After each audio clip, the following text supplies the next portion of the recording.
So, people are saying we can now use AI to help stop climate change. I mean, scientists are using it to design new drugs to keep people alive, right? So why not use it to help the planet? Now look, I'm not a climate scientist or a computer geek, so I'm not sure what that would look like. I'm not sure how we would go about doing it. But I have been playing around with OpenAI's ChatGPT over the holiday in Germany during the hottest winter on record, and I think we academics might be able to start there.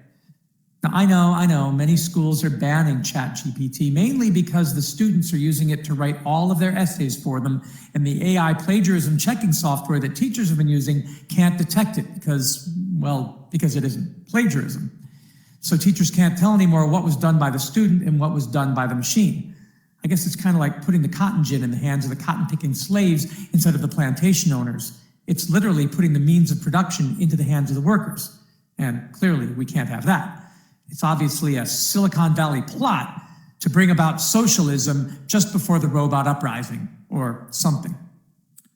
But seriously, maybe the best way that we teachers and students can help tackle the climate change problem, besides encouraging students to apply artificial intelligence to hunt through drawdown solutions in areas where climate impacts are occurring and analyze their best fit for given situations, is to see if machine learning can help tease out the paradoxes where what we are teaching about climate solutions doesn't fit with the economic or cultural circumstances, and to expose where what we are saying is belied by what we're actually doing.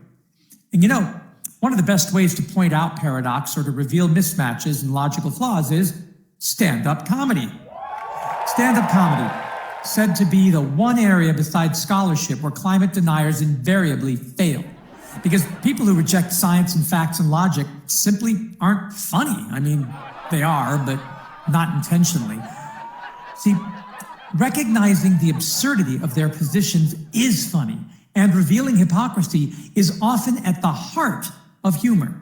But what we often fail to recognize, and may explain why we don't have many sustainability stand-up comics, is that almost all of us, in one way or another, are really sustainability hypocrites in one way or another.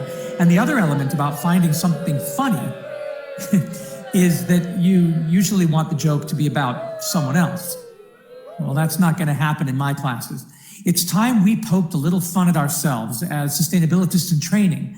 And I thought that one way that we could do that without getting all sensitive was to let the AI be the one to point out our flaws and foibles. And that way, if we don't like it, we can simply throw wooden shoes at it. Rage against the machine. Destruction by little wooden shoes. Petit sabots. Sabotage. That's what it means. Sabotage. To destroy machines by throwing little wooden shoes at them. You don't know? You're not a Luddite? Okay, that's good. So I came here tonight to stand up for climate change. Or rather, to try to do stand up for climate change. And I decided to use machine learning to help me because, as you all know, just like climate deniers, climate professors are simply not funny. I mean, intentionally. But the AI could see the paradox, could see my own logical flaws. It even pointed out my first logical error. It told me that climate change itself was no laughing matter. It actually said that. Nobody should stand up for climate change. So my intended joke doesn't make any sense. Just like when we have students, happens every semester, who say they believe in climate change and that they really want to help climate change. I get it in essays every year, and I have to admit, it does make me laugh. Imagine that, wanting to help bring about the changes that are going to drive us extinct. I want to help climate change. Yeah, right. Just before the robot revolution.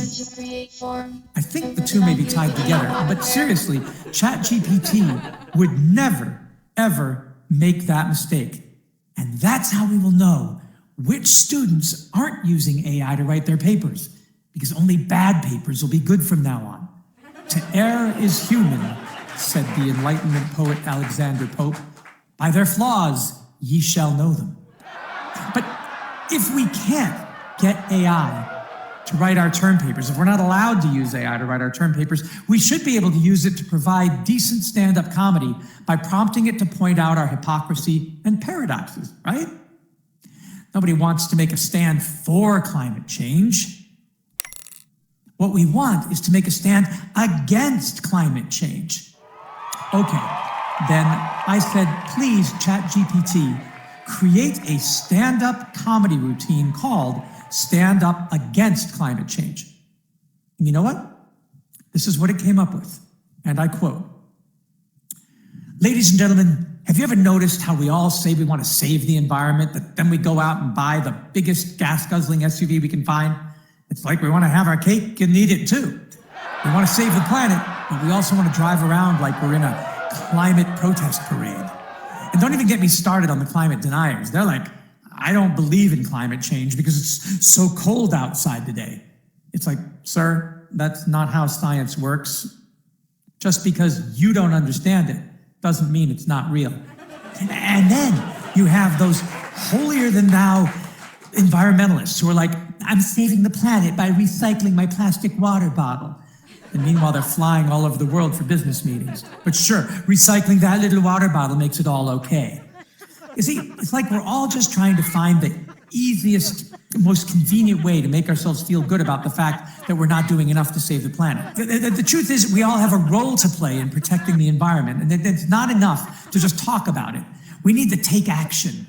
But hey, at least we're talking about it and not just ignoring the problem, right? I mean, it's a bit heavy-handed, but hopefully it gets the point across in a humorous way." End quote. So that was ChatGPT's attempt at a stand-up routine. And it's not bad for a machine, huh? I mean, not all that funny. Or is it me? I mean, it could be me. Maybe just I'm not funny. Or do we take that for granted? But I asked it again. I said, ChatGPT, try another stand-up routine. And there's what it came up with, okay? Climate change is no laughing matter, but sometimes you gotta laugh just to keep from crying. So let's talk about how we can stand up against climate change. Now, first of all, let's stop pretending that small changes are enough. Recycling your cans and bottles is great, but it's not gonna save the planet. It's like putting a Band-Aid onto a bullet wound. We need to demand more from our leaders and companies. We need to vote for politicians who have real plans to combat climate change, and then we can choose not to do business with companies that are committed to sustainability. We can choose to do business with companies that are committed to sustainability. It's like being in a bad relationship and finally realizing you deserve better. And let's talk about those green products. You know, the ones that are made from recycled materials or are biodegradable or come in smaller packages. They're like that friend who always says they're going to change, but never does.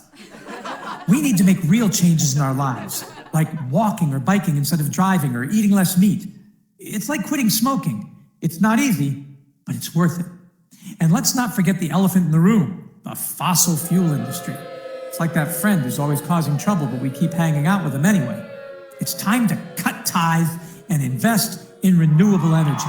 It's time to stop pretending that small changes are enough and make real changes for the future of our planet.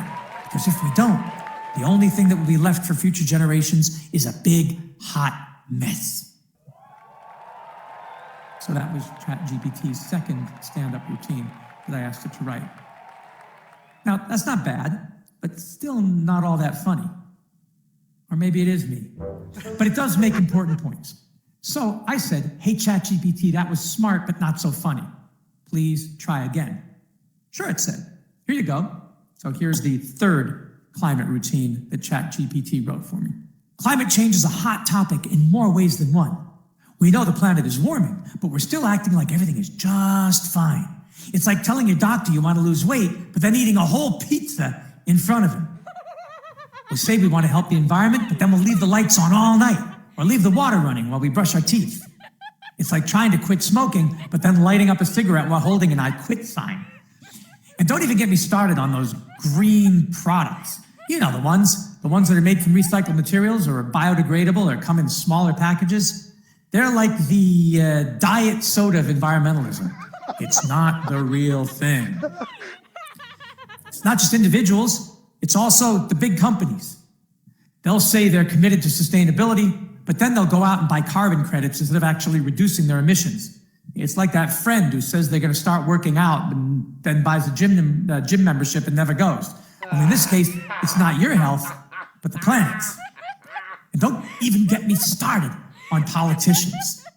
They'll talk a big game about fighting climate change, but then they'll vote against renewable energy and give tax breaks to oil companies. It's like that person who says they're going to quit smoking, but then keeps a pack in their pocket just in case. But here's the thing. See, we can all make a difference. Yeah, even you. We can start by making small changes in our lives, like walking or biking instead of driving or eating less meat. And we can demand more from our leaders and our companies. And we can vote for politicians who have real plans to combat climate change. And we can choose to do business with companies that are committed to sustainability. It's time to stop melting our brains and start freezing the ice caps. Because if we don't, well, then all that will be left for future generations is a big, hot mess. Now that is funny. I mean, if you aren't laughing, well, it reminds me of a joke. A guy goes to jail for the first time, and when Lights Out is called, he hears people shouting out random numbers and then laughing hysterically. Number 6, Number 17, Number 26, The guy says to his cellmate, hey, what's going on? And his cellmate says, oh, the wardens, they give us a half hour of joke-telling time before we go to sleep, but we've been here so long, we know all the jokes in the joke book, and we don't want to waste time. We just want to go for the laugh and feel good. So we numbered all the jokes, and all we have to do is now refer to the number of our favorite joke, and then we remember it and have a good laugh. You should try it. So the next day, the fella goes to the library, and he finds the funniest jokes he can, and he writes down the numbers. Now it lights out. He blurts out, 42! You could hear a pin drop. No laugh. Total silence. So he asks his cellmate, what's wrong? Why didn't anybody laugh? His cellmate says with a scowl, you didn't tell it right.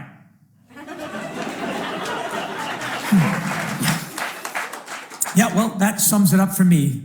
It sums up why climate change, one of the most absurd jokes on humanity in history, threatening us with extinction when all we really wanted was to make our lives better through fossil fuels, why it's not resonating with people. It isn't a hoax, but people aren't finding it funny or taking it seriously. The problem? We must not be telling it right. So now, it's your turn. Thank you, good night, and good luck.